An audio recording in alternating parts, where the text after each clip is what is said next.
Imagine a hidden danger, silently lurking in the shadows of our homes, capable of turning a simple fever into a fight for your life. Recently, you might have heard the name Hantavirus mentioned in the news, sparking concern and perhaps a little confusion. It's not a new threat, but its resurgence and the parallels people are drawing to the previous COVID pandemic make it something we all need to understand. In this video, we're going to pull back the curtain on hantavirus, what it is, where it comes from, what it does to the body, and most importantly, what you can do to protect yourself and your loved ones. By the end, you'll have a clear picture of this serious but preventable illness and why it's crucial to be informed.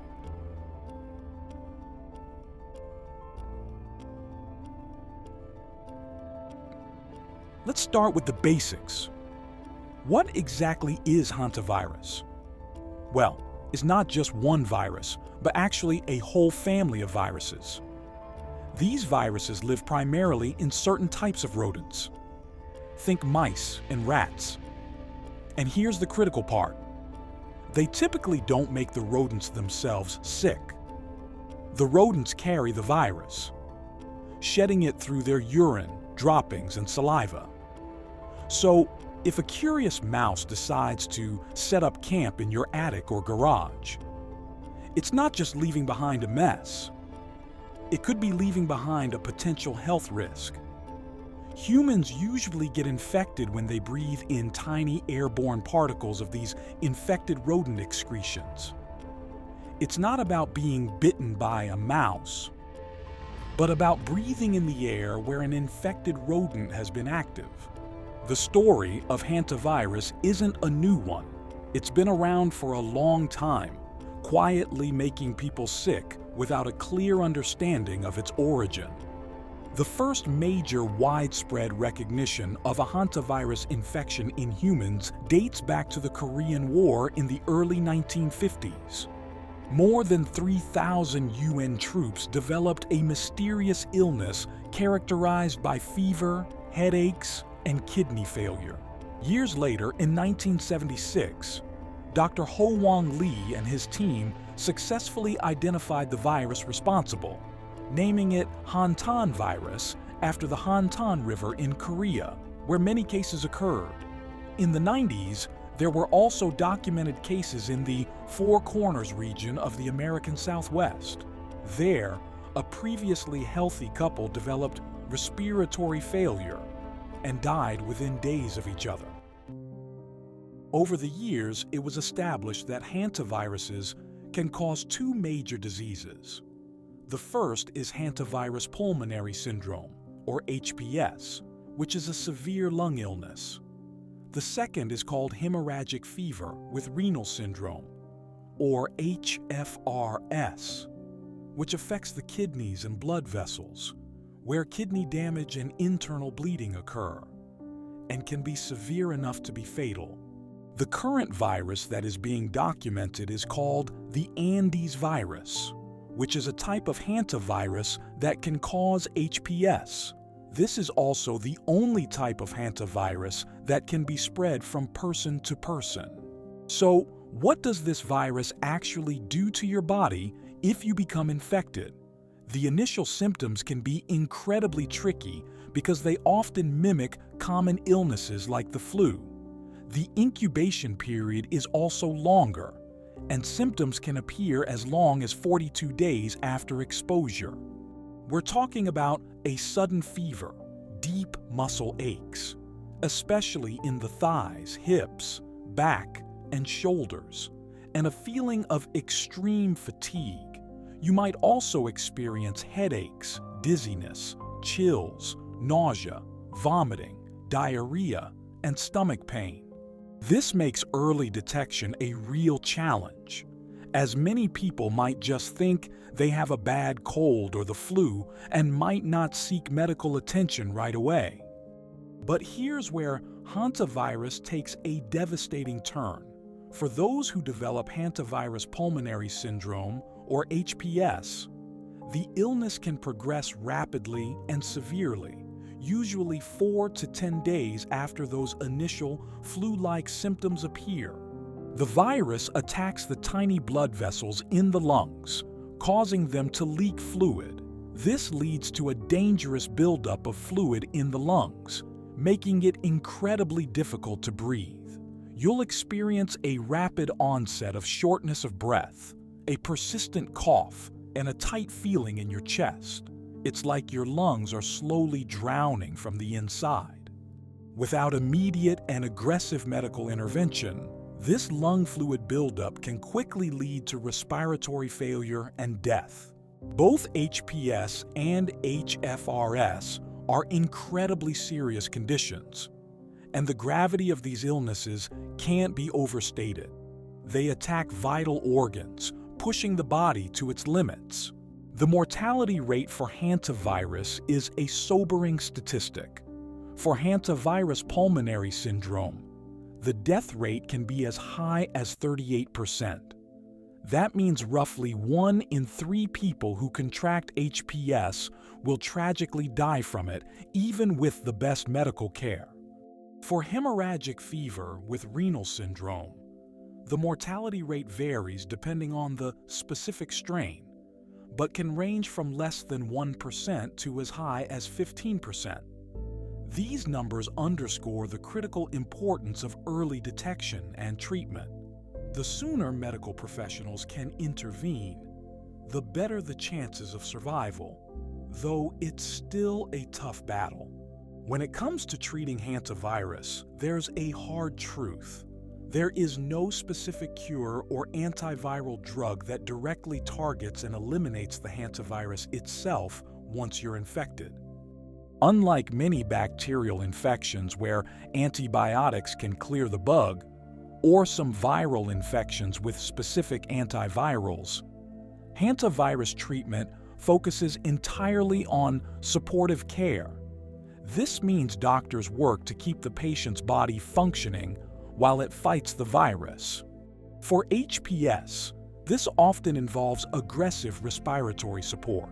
Patients might need oxygen therapy, and many require mechanical ventilation, a machine breathing for them, to help them survive the critical period when their lungs are filled with fluid. So, why are we hearing more about hantavirus now? It's not necessarily that the virus itself has changed, but rather that certain environmental factors are creating conditions ripe for increased rodent populations and human exposure. We're talking about reasons like shifts in climate patterns leading to warmer winters and increased rainfall, which can boost food sources for rodents, causing their populations to boom. More rodents mean more potential for virus transmission. As human populations expand and encroach on natural habitats, there's also a greater chance of our paths crossing with these virus carriers. This increased attention has spurred current efforts to monitor and control potential outbreaks. When a case is identified, public health officials often engage in contact tracing, not just to identify other human infections, but to pinpoint where the person likely contracted the virus.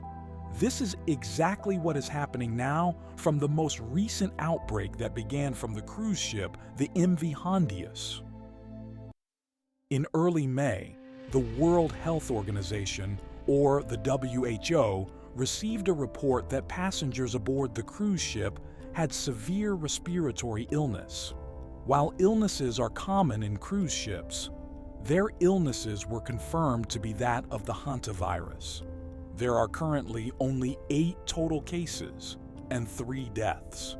Contact tracing is in progress across passengers from 23 countries, and those who may have been exposed are advised to stay in isolation to prevent a possible spread of the virus, and to report any symptoms as they arise. This will be a bit challenging, since symptoms can appear between 1 to 8 weeks after exposure. Now, let's address the elephant in the room: the possibility of hantavirus becoming a widespread pandemic, similar to COVID-19. It's a natural fear given the worldwide lockdown that happened, where people had to stay home for months, and medical systems all over were overwhelmed. But it's important to understand the fundamental differences in how these viruses spread. The primary transmission route for hantavirus is through contact with infected rodents or their excretions. You breathe in aerosolized particles from droppings or urine. That's a crucial distinction, unlike COVID-19, which is highly transmissible between humans through respiratory droplets. This makes the risk of hantavirus causing a widespread human pandemic significantly lower. The virus would need to undergo a massive evolutionary leap to adapt to human transmission. And while viruses are always mutating, there's no current evidence or scientific basis to suggest this kind of change is imminent or even likely for hantavirus. So, while it's a serious threat to individuals who are exposed, the broader population-level risk of a pandemic like COVID-19 is extremely low. Given that hantavirus is a serious but preventable disease, what can we do to protect ourselves? The answer lies in effective rodent control and safe cleaning practices. First, make your home and surrounding areas unwelcome to rodents. This means sealing up any entry points, even tiny cracks, or holes that a mouse could squeeze through. Keep food stored in sealed, airtight containers and promptly clean up food spills. Remove potential nesting sites like piles of old newspapers, wood piles, or debris from around your home.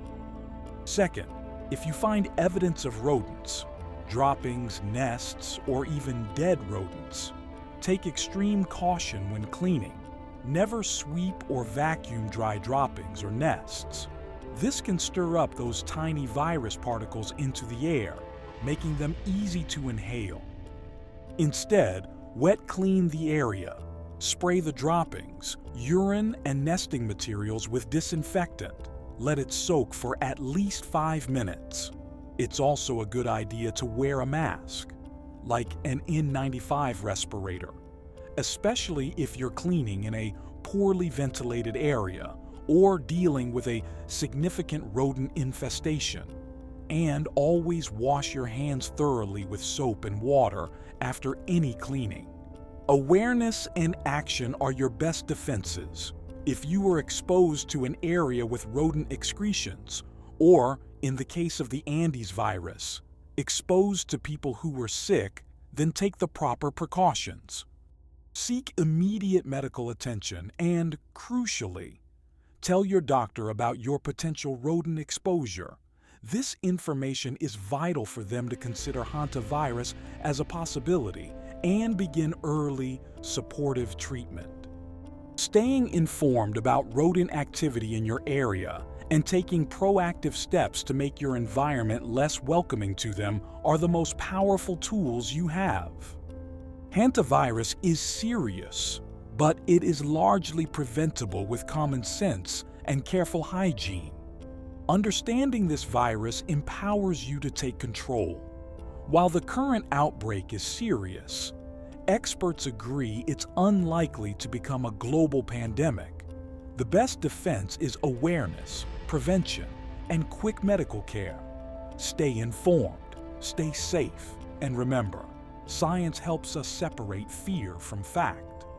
And, as always, keep asking, why? On YouTube.